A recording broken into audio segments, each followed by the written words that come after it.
여러분, 여러분의 인생을 예수님 때문에 잘 될 거라고 그런 기대감과 믿음을 늘 잊지 않고 있습니까? 여러분, 굉장히 중요합니다. 인생을 살아가면서 그래, 예수님 때문에 내가 좋아질 수 있어. 희망이 보여. 그래, 해보자. 여러분, 이 믿음을 갖고 사는 것은 참 중요해요. 마귀는 아니야. 여러분, 마귀는 끊임없이 여러분에게 안 된다. 예수? 아니야. 안 돼. 안 돼. 끝까지 안 된다라고 여러분을 미혹할 겁니다. 여러분, 그래서 예수 안에서 끊임없이 아니다. 예수님이면 된다라는 믿음을 견고하게 붙드는 것은 굉장히 중요한 영성입니다. 눈 뜨고 나면은 변한 게 없어요. 그래도 예수님이면 소망이다. 이런 믿음이 있어야 됩니다. 또 눈 떴는데 아무런 변화가 없어요. 그래도 예수님이면 한다. 예수님이면 된다. 예수님이면 가능하다. 예수님이면 내가 희망이다라는 믿음을 끊임없이 붙들 때 여러분, 그 믿음이 우리의 인생을 이끌어갑니다. 여러분, 이게 신비예요. 이게 예수 믿는 성도들에게 신비입니다. 이 믿음의 비밀이에요. 근데 이런 경험을 안 해보면 설마 그럴까?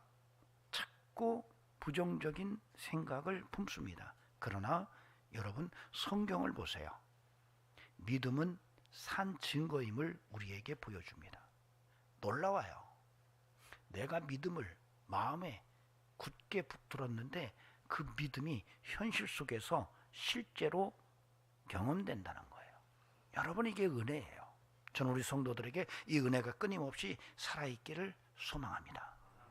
누가복음 18장에 가면 예수님께서 이런 말씀을 하세요. 예수께서 그 어린 아이들을 불러 가까이 하시고 이르시되 어린 아이들이 내게 오는 것을 용납하고 금하지 말라.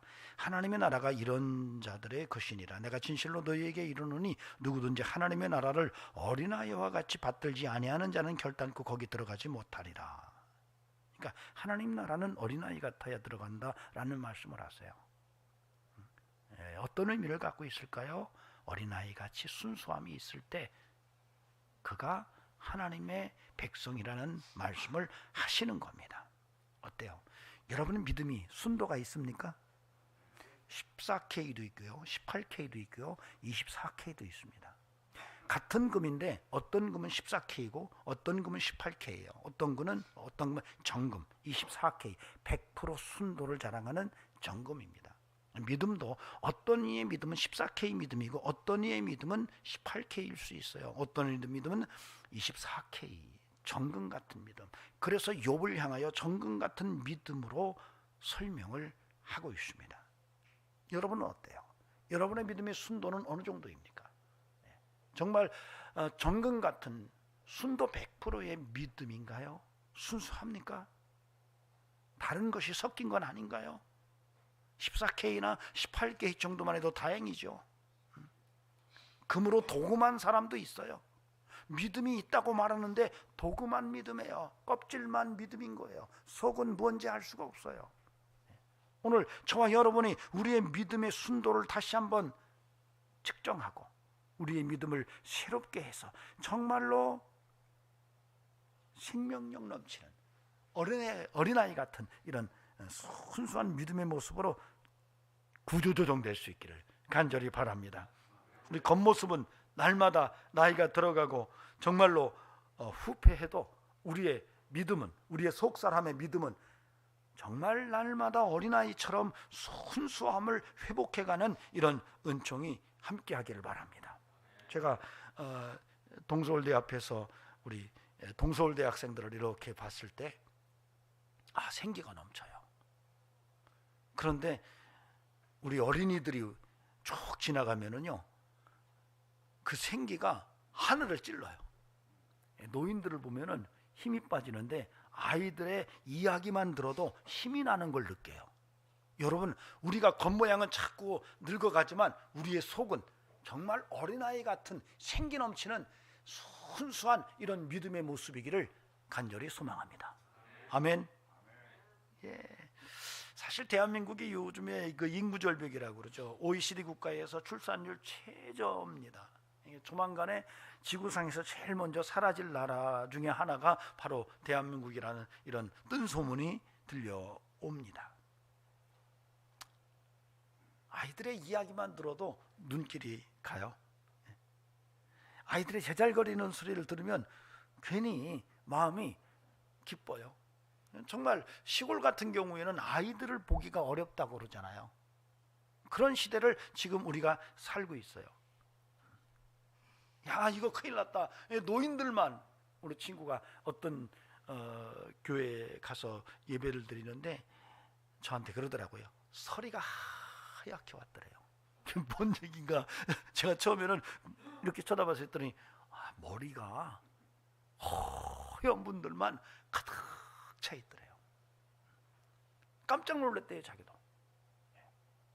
오늘도 우리 교회를 보면은 그렇잖아요. 저처럼 이렇게 머리가 벗겨졌든가 허옇든가 싱싱한 우리 청년들이 잘 보이지가 않는단 말이죠. 그러니까 사회만 지금 노령화가 되는 게 아니라 교회도 노령화가 심각하게 이루어져 있는 것이 오늘 우리의 현주소예요. 그런데 안타까운 것은 믿음도 노령화되어 있다는 거예요. 믿음까지도, 한국교회의 성도들의 믿음까지도 노령화가 되어 있어서 생기가 사라졌고 어린이 같은 그런 생명력 넘치는 이런 모습이 잘 보이지 않는다는 것이 참 안타까운 일이라는 거죠. 저는 부탁드립니다. 우리 교회는 그래, 외모는 노령화되어 있지만 우리의 속은, 우리의 영성은 정말로 어린이처럼 생기 넘치고 순수하고 생명력이 가득한 상큼한 이런 영성으로 날마다 새로워지는 그런 은혜가 함께하기를 바랍니다. 정말 믿음이 많이 후패해져 있어요. 믿음이 힘을 잃어버렸어요. 믿음이 겉모양만 폼을 잡는 이런 믿음으로 많이 바뀌어져 있어요. 교회 가면은 살아있는 믿음보다는 폼 잡는 믿음이 많아요. 정말로 믿음의 살아있는 모습이 보이는 것보다는 폼만 잡는 거예요. 거드름만 피우는 거예요. 내가 몇 년 신앙생활 했는데, 내가 직분이 뭔데, 이런 얘기를 많이 해요. 여러분, 겉모양으로는 그럴싸한데 그 속은 힘이 없어요. 생기가 없어요. 발랄함이 없어요. 여러분, 우리 모두의 믿음이 다시 한번 정말 생기 넘치는 믿음으로 다시 예수 안에서 거듭나는 이런 은총이 함께 할 수 있기를 바랍니다. 성도들만 그런 게 아니에요. 여러분, 목회자들도 마찬가지예요. 여러분, 목회자들도 생기를 잃어버렸어요.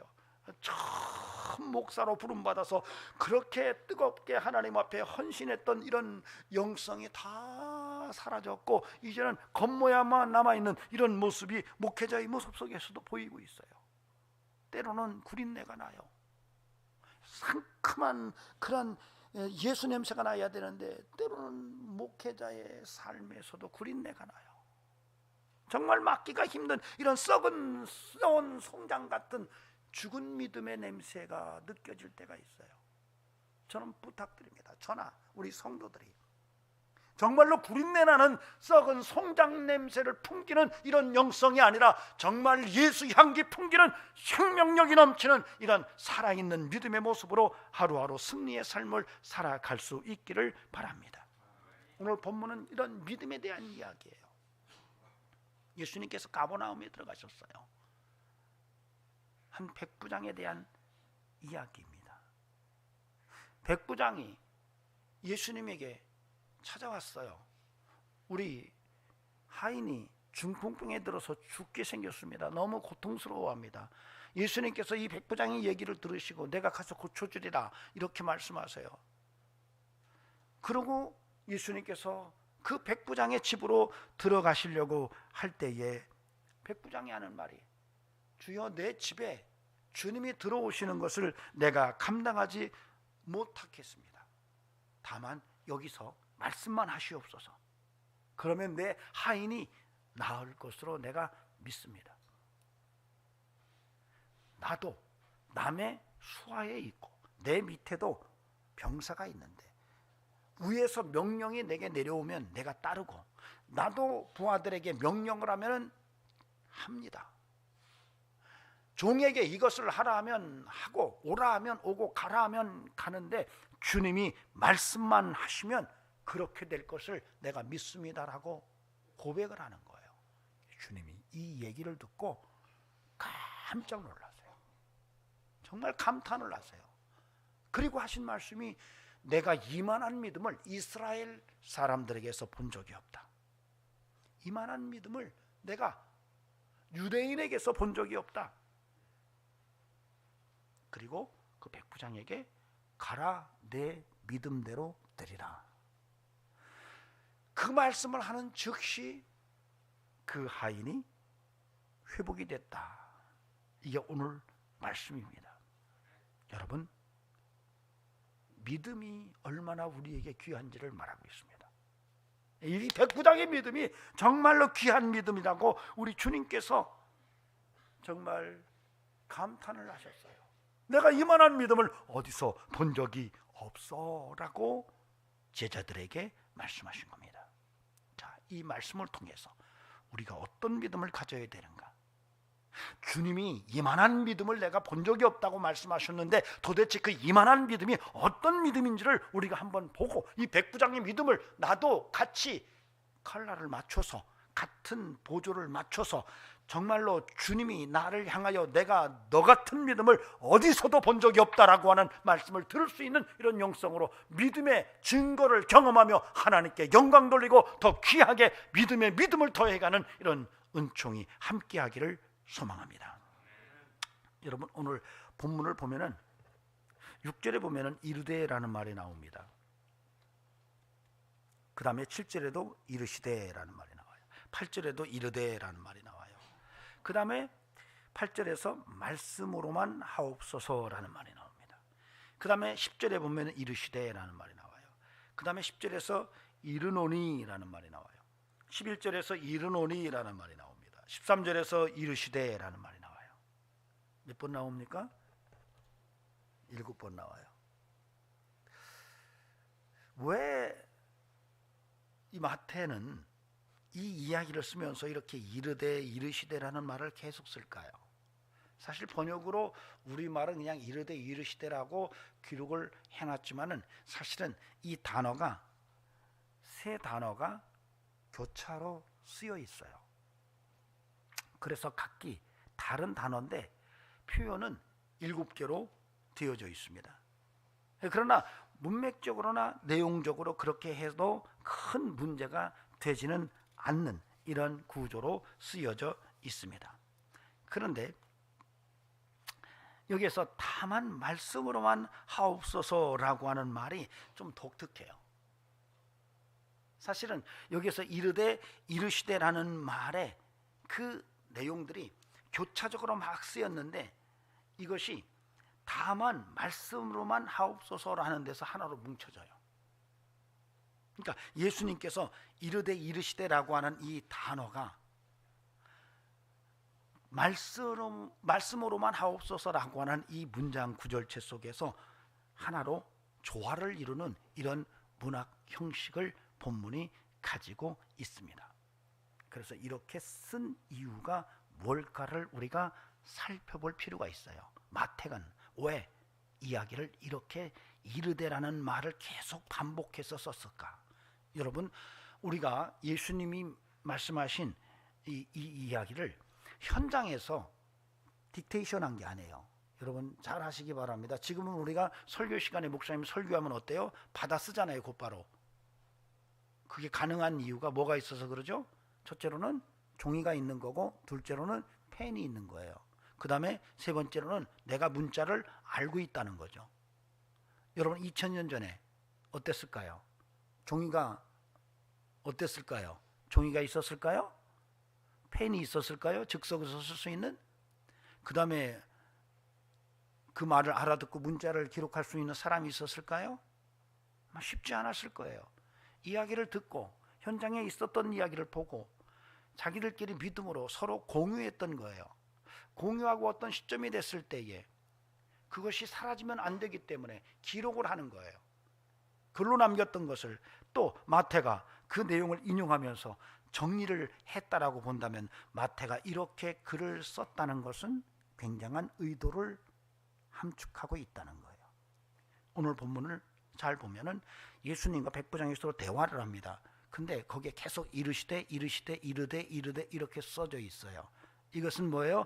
두 대화가 직접 되고 있는 게 아니에요. 어떤 나레이터 변사가 지금 예수님과 백부장의 이야기를 지금 조종해가면서 내용을 이끌어가고 있는 것이 오늘 본문이에요. 거기에서 이르시되 그리고 말씀으로만 하옵소서라고 하는 것은 굉장히 중요한 긴장관계와 조화를 이루고 있어요. 그래서 이 부분을 우리가 정확하게 들여다볼 필요가 있습니다. 그럴 때에 하나님께서 우리에게 이 말씀을 통해서 하시고자 하는 음성이 더 마음속에 가깝게 들려올 수가 있습니다. 그리고 오늘 이 본문을 보면은 문학 구조적으로는 기승전결 구조입니다. 그래서 기에 해당하는 것은 5절에서 6절입니다. 예수께서 가버나움에 들어가시니 한 백부장이 나와 구하여 이르되 주여 내 하인이 중풍병으로 집에 누워 몹시 괴로워하나이다. 이게 이제 이 이야기가 딱 시작되는 거예요. 그것이 전개가 될 때가 바로 7절입니다. 이르시되 내가 고쳐주리라 이렇게 나와요. 그러니까 백부장이 우리 하인이 지금 병들어 죽게 생겼어요 이렇게 말하는 것이 이야기가 시작이고, 그 얘기를 들으시고 예수님께서 내가 고쳐줄까? 라고 하는 것이 이야기가 전개가 됩니다. 그리고 기승전 즉 본론에 해당하는 본문이 8절에서 12절이에요. 즉 예수님과 이 백부장이 서로 대화를 하는 거예요. 신앙 고백이 나오고 예수님께서 그것을 들으시고 감탄을 하세요. 그리고 나서 결에 해당하는 게 13절입니다. 즉 13절에서 믿음대로 가라, 믿음대로 된다라고 말씀하실 때 그 말씀이 떨어지기가 무섭게 즉시로 병이 나았다라고 하는 이런 구조를 가지고 있습니다.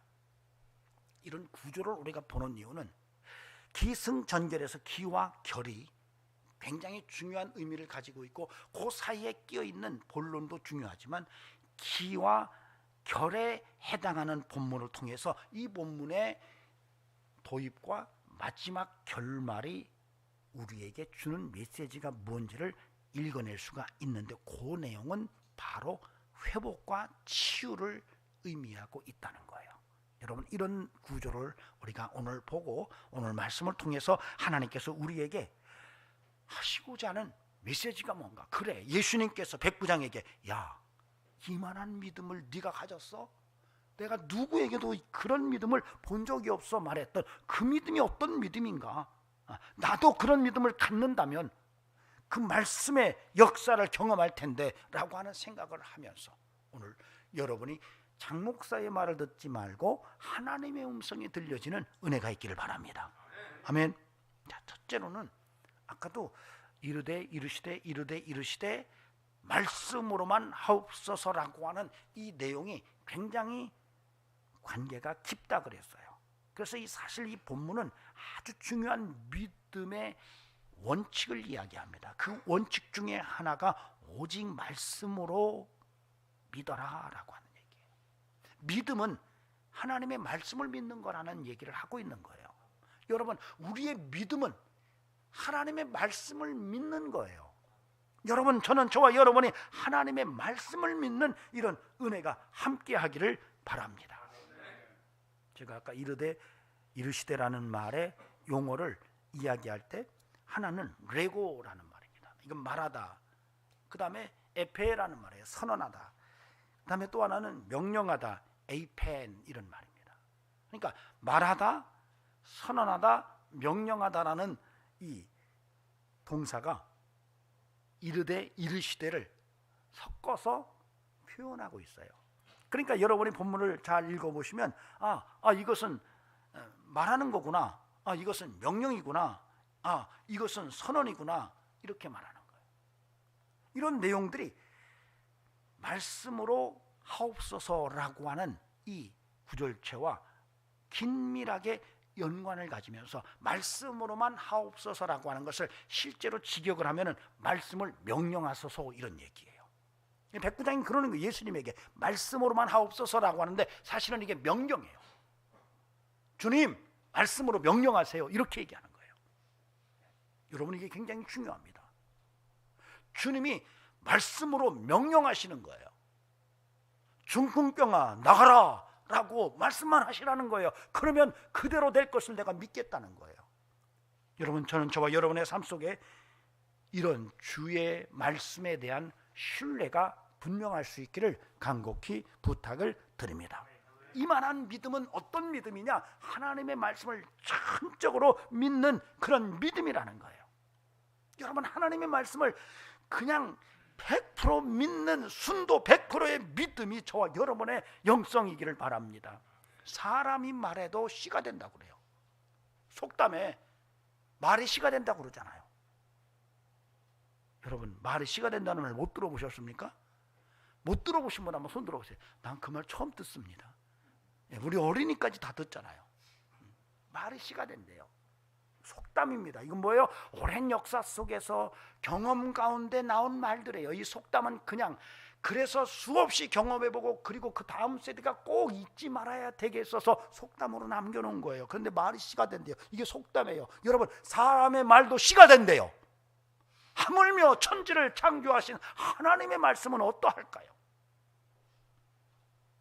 사람의 말도 씨가 되는데 하나님의 말씀은 어떠할까요? 하나님의 말씀을 믿는다는 건 어떤 역사를 만들어낼까요? 하나님의 말씀이 우리 가운데 임할 때에 어떤 일들이 일어날까요? 여러분, 사람의 말도 씨가 된다는데 살아계신 하나님, 창조주 하나님의 말씀을 내가 붙들었을 때에, 믿었을 때에 어떤 일이 가능할까요? 이 얘기를 오늘 본문이 하는 거예요. 그래서 마태는 분명하게 밝히는 겁니다. 말씀대로 믿어라, 말씀을 그대로 믿어라, 이런 얘기예요. 그러면 하나님의 말씀이 우리 가운데 들어왔을 때 어떤 기능과 어떤 은혜를 우리에게 제공하느냐? 여러분, 히브리서 4장 12절에 보니까 하나님의 말씀은 살아있고 활력이 있어 좌우의 날선 어떤 검보다 예리하여 혼과 영과 관절과 골수를 찔러 쪼개기까지 하며 또 마음의 생각과 뜻을 판단하나니. 말씀이 살았대요. 말씀이 활력이 있대요. 말씀이 검이래요. 그 말씀이 우리의 혼과 우리의 영과 관절과 골수를 찔러 쪼갠대요. 여러분, 사람의 말도 씨가 되는 판에 여러분 살아계신 하나님의 말씀이 어떠한지를 오늘 말하고 있는데, 그 말씀이 살았고 그 말씀이 생명력이 있고 그 말씀이 정말로 우리의 관절과 골수를 찔러 쪼개고 우리의 삶을 새롭게 변화시키기에 부족함이 없는 그러한 능력이라고 오늘 성경은 우리에게 말하고 있어요. 그렇다면 저와 여러분이 정말로 오늘 109장의 믿음처럼 우리도 말씀을 그대로 믿는 영성이 필요하다는 사실입니다. 저는 우리 성도들에게 그런 은혜가 함께하기를 바랍니다. 여러분, 바울은 에베소 6장 17절에서 하나님의 말씀을 성령의 검이라고 말합니다. 여러분, 데살로니가전서 2장 13절에서 하나님의 말씀을 들을 때 사람의 말로 받지 말고 하나님의 말씀으로 받아라. 그러면 그 말씀이 너희 가운데 살아 역사한다라고 말씀하세요. 여러분, 여러분의 설교를 들을 때에 사람의 말로 들으면 여러분 아무런 의미가 없습니다. 그냥 귓전을 때리는 하나의 음악 소리에 불과할 수도 있어요. 그러나 여러분이 그것을 하나님의 말씀으로 받아들인다면 그 말씀이 살아 역사한다고 성경은 말하고 있습니다. 그러므로 저는 저와 여러분이 끊임없이 말씀을 믿는 이 영성이 가장 탁월할 수 있기를 주의 이름으로 축원합니다. 여러분, 하나님의 말씀에 살아있음을 믿으십니까? 예수님께서는 그렇게 말씀하세요. 야, 사람이 인생을 사는데 떡으로만 사는 게 아니고 하나님 말씀으로 사는 거야, 이렇게 말씀하십니다. 여러분, 이 예수님의 말씀, 이 예수님의 가르침 정말로 여러분이 마음속에 굳게 붙들 수 있기를 바랍니다. 그래, 내가 하나님 말씀으로 사는 사람이야. 여러분, 이스라엘 백성들이 광야 생활할 때 만나를 주신 까닭은 하나님의 말씀이 어떤지를 알게 하시려고 그렇게 하셨다 그랬어요.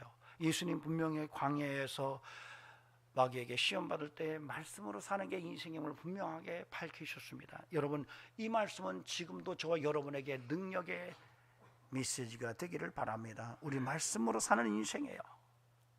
여러분, 계시록 1장 3절에서 사도 요한이 밝힙니다. 어떤 인생이 복이 있느냐? 말씀을 듣고 읽고 지키는 자가 복이 있다고 말합니다. 여러분, 시편 1편에서도 복 있는 사람이 도대체 누구냐? 여호와의 말씀을 주야로 묵상하는 자라고 그렇게 이야기를 합니다. 여러분, 이 놀라운 하나님의 언약을 저와 여러분이 굳게 붙들고 말씀 믿고 신앙생활할 수 있기를 바랍니다. 하나님의 기록된 말씀, 성경 66권의 말씀을 그대로 믿고 그 말씀을 붙들고 믿음을 살아내면서 여러분에게 주어진 삶의 환경을 말씀으로 이겨내는 이런 은혜가 함께 하시기를 간절히 바랍니다.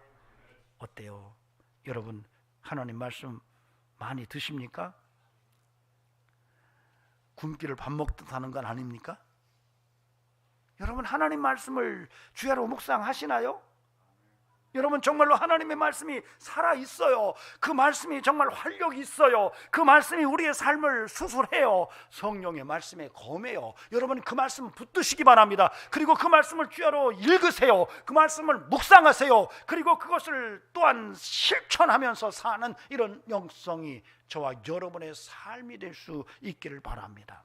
여러분 기도의 아버지라고 우리가 흔히 말하는 조지 뮬러 목사님은 여러분 기독교 역사 속에서 수많은 기도자들이 응답을 받았는데 기도의 아버지라고 부를 정도로 수없이 많은 응답을 받았던 목사님이에요. 그의 전기를 보면은 그의 삶 속에 기도의 응답은 어떻게 왔는지를 설명하고 있어요. 여러분 놀랍게도 그분이 기도하기 전에 하나님의 말씀을 붙들었다고 말합니다. 그는 기도를 하기 전에 그 기도 제목에 합당한 하나님의 말씀을 찾고 그렇게 말씀을 찾으면 그 말씀을 붙들고 기도실에 들어가서 그 말씀을 붙들고 하나님, 언약의 하나님, 이 말씀대로 내게 역사를 주실 줄로 믿습니다라고 기도할 때에 놀랍게도 하나님의 응답은 정확하게 다가왔다고 그렇게 얘기해요. 그래서 이분이 어디까지 얘기하냐면 내가 기도하는 시간보다 말씀, 내 기도 제목과 합당한 말씀을 찾는 것이 더 시간이 많이 걸릴 때도 있었다라고 이야기를 해요. 여러분 그냥 기도하는 게 아니에요. 언약을 붙든 언약 백성들은 여러분 언약을 붙들고 말씀을 붙들고 기도하는 거예요. 제가 지난주에 우리 진세구 집사님 신방을 가서 예배를 드렸어요. 히스기야처럼 15년 더 살려달라고 그렇게 말씀 붙들고 기도하라. 어제 금요일날 엊그제 와서 그래요. 목사님이 신방 기도할 때 신방 와서 말씀을 주시는데 너무 은혜가 됐대요. 놓치지 않길 바랍니다. 우리 진 집사님 병원에서는 이미 끝났다고 얘기가 나왔어요. 병원에서는 더 이상 우리가 손댈 게 없다고 말하는데 신기하게도 살아있어요. 말씀 붙들고 15년 더 사시기 바랍니다. 우리 진 집사님이요 제일 존경하는 분이 조장로님이세요. 늘 저한테 조장로님 그러는데 조장로님이 70에 하나님 나라 가셨잖아요. 50에 백혈병이 걸리셨어요. 여러분 정말 쉽지 않습니다. 나중에 그러시더라고요. 골수이식을 하기 위해서 같이 병상에 있던 분들을 우연히 기사를 통해서 확인을 했는데 다 죽었대요.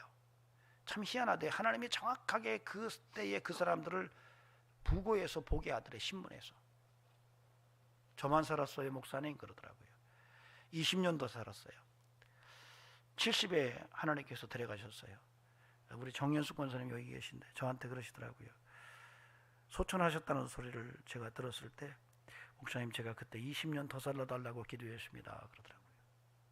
여러분 놀랍습니다.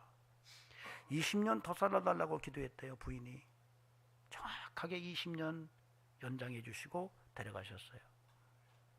여러분 기도가 응답이 됩니다. 당시에 조장로님은 저한테 그랬어요. 목사님 저 3년만 더 살려주세요. 우리 아이들 대학 가는 거라도 보고 죽었으면 좋겠습니다 그랬어요. 그런데 20년 더 사셨어요. 저는 우리 진입사한테 제가 그랬어요. 장로님, 조장로님 닮으려고 그렇게 좋아했으니까 죽는 것도 조장로님하고 똑같이 죽어. 제가 그랬어요. 70에 죽으라고 그랬어요. 아멘 그러더라고요. 살아내야 돼. 말씀 붙들고 히스기야처럼 나도 그렇게 살려달라고 그 말씀 붙들고 기도하세요. 형제들은 이미 다 끝났다고 저한테 연락이 왔어요. 제일 큰 형수가 저한테 연락이 했어요. 목사님 어떻게 해야 돼요? 우리 시동생 병원에서는 죽는다는데. 의사가 벌써 다 얘기했대요. 그런데 희한해요. 환자가 갖고 있는 증세가 없어요. 그거 좀 이상하기는 이상해요. 그러는 거예요. 살아날 줄로 믿습니다. 여러분 말씀을 붙드세요. 하나님의 말씀을 붙들고 삽시다. 여러분, 이것이 우리에게 얼마나 큰 은혜인지 몰라요. 백부장은 오늘 우리에게 그런 믿음을 보여주고 있어요. 백부장이 말하는 거예요. 말씀만 하세요.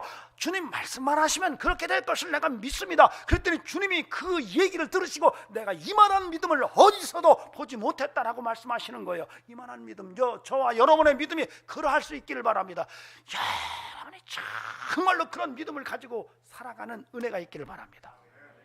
안 되는 것 같아도 붙들고 가세요. 눈 뜨면 변화된 게 없어도 여러분 그 믿음 붙들고 가세요. 그 말씀 붙들고 가세요. 하나님의 살아계심을 경험하게 될 줄로 믿습니다. 두 번째로 우리가 오늘 본문을 통해서 볼 수 있는 것은 9절입니다. 여러분, 9절을 보면은 나도 남의 수하에 있는 사람이요 내 아래도 군사가 있으니 이더러 가라 하면 가고 저더러 오라 하면 오고 내 종더러 이것을 하라 하면 하나이다. 여러분, 백부장이 그러는 거예요. 예수님에게 나도 남의 수하에 있고 내 밑에도 종들이 있고 군인이 있고 다 그런데 위에서 하라고 지시하면 나도 따라가고 내가 또 지시하면 따라합니다. 그러니 말씀만 하시면 될 줄로 믿습니다. 뭐예요? 주님이 모든 것의 명령자라는 것을 인정하는 거예요. 여러분, 저는 이 본문을 읽으면서 이야, 참 믿음이 순수하구나. 참 믿음이 순수하구나. 14K가 아니에요. 18K도 아니고 여러분 정말로 순도 100%의 정금 같은 믿음이 바로 백부장의 믿음이었어요. 순수해요. 순도가 100%라는 얘기를 오늘 이 본문 속에서 읽을 수가 있다는 겁니다. 그러므로 저는 저와 여러분의 삶의 믿음이 정말로 순도 높은 정금 같은 이런 100% 정금 믿음의 모습이 함께 할 수 있기를 소망합니다. 여러분의 믿음이 정말로 100% 순금 믿음, 정금 믿음으로 세워지는 은혜가 있기를 바랍니다. 가뭄이 와서 교회에서 기도를 했다 그러죠. 모여서 기도를 막 해서 비 오게 해달라고. 근데 그 감사하게도 기도회가 끝난 다음에 폭포수같이 막 비가 쏟아지는 거예요. 교인들이 다 좋아가지고 문 밖에 나왔는데 아무도 돌아가지 못하는 거예요. 왜? 우산을 안 갖고 왔어요. 그런데 한 아이가 우산을 딱 펴고 그 빗속을 뚫고 쫙 가는 거예요. 어른들은 다 비 오는 곳을 구경하고 있는 거예요. 여러분, 그 비는 비 오기를 기도하기 위해서 왔던 아이가 비 올 것을 믿고 우산을 갖고 와서 기도했기 때문에 응답된 거지, 어른들처럼 우산 안 들고 그냥 형식적으로 와서 기도한 그 기도를 응답하신 것은 아니라는 얘기죠. 비 오게 해달라고 기도하러 온다면 우산을 들고 와야 하는 것이 믿음 아닌가라고 하는 얘기를 하는 거예요. 여러분, 이런 믿음이 순도 있는 믿음이라는 사실을 오늘 우리가 알아야 돼요. 여러분, 하나님의 말씀을 붙들 뿐만 아니라 정말로 정금 같은 순도 있는 믿음을, 순수한 믿음을 오늘 우리가 백부장의 믿음 속에서 발견하고 우리의 삶도 그런 믿음으로 끊임없이 나아가는 영성이 함께 할 수 있기를 바랍니다. 여러분, 우리 성도가요 좀 순수해져야 돼요. 하나님 앞에서 순수해져야 돼요. 말씀 앞에서 순수해져야 돼요. 자, 오래전에 읽은 책이 있습니다. 근데 그 책에서 아주 흥미로운, 이분이 예수 믿은 지가 얼마 안 됐어요. 성경을 읽으라고 해서 막 읽는데 어느 날 보니까 성경 속에서 한 말씀이 떠오르는 건데, 야, 이거 봐라. 그 말씀이 뭐냐면 시작은 미약했으나 네 나중은 창대하리라. 이 욥기 말씀을 읽고 나서 충격을 받았어요. 근데 이분이 과수원을 하는 분이에요. 과수원, 포도농장을 하는 분이에요. 이분이 충격을 받는 게 뭐냐면, 자기가 그동안에는, 지금은 포도가 한 판 이렇게 나오잖아요. 뭐 서너 개 들어있고, 예전에는 15kg짜리 큰 박스에 포도를 담아서 팔았어요. 그런데 자기는 그랬대. 항상 밑에다가 나쁜 거 넣고 위에다 좋은 걸 넣었대요. 다 그러잖아요. 거의 다. 아닌가요? 여러분은 안 그렇죠?